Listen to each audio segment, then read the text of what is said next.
Hey YouTube, Ben from Blade Labs, here to give you a quick video tutorial on how to use our lanyard tube removal tool. Now this will really save your day when you're trying to take apart a PM2, a PM3, or your Manix. This lanyard tube can be a real pain in the butt to get off. Most of the time from the factory, the flare on this can vary on severity. Sometimes it's really stuck in there. And if you're not using the proper tool, you're going to end up damaging your knife. So definitely check us out. So we're going to start disassembling the PM3. The tools you'll need are a T10 and a T8. And you'll also need a T6 for your pocket clip screws, but we'll get those later down the line. Right now we'll start taking off this one body screw here.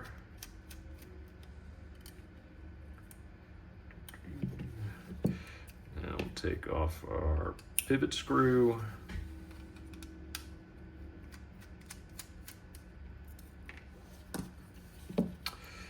And if you're lucky, it just pops off. But even with our custom hardware here, our lanyard tubes fit pretty similar to OEM.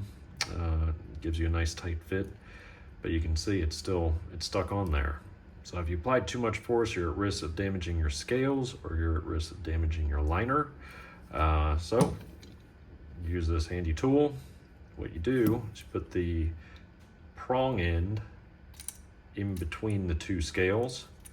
You'll line up the bottom of this threaded screw with the lanyard tube, and this will not damage your lanyard tube.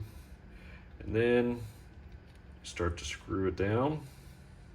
And as you're screwing it down, it's applying pressure and releasing the scale upward. So as you see, I'll start turning, and then this scale is going to become free. So there you go.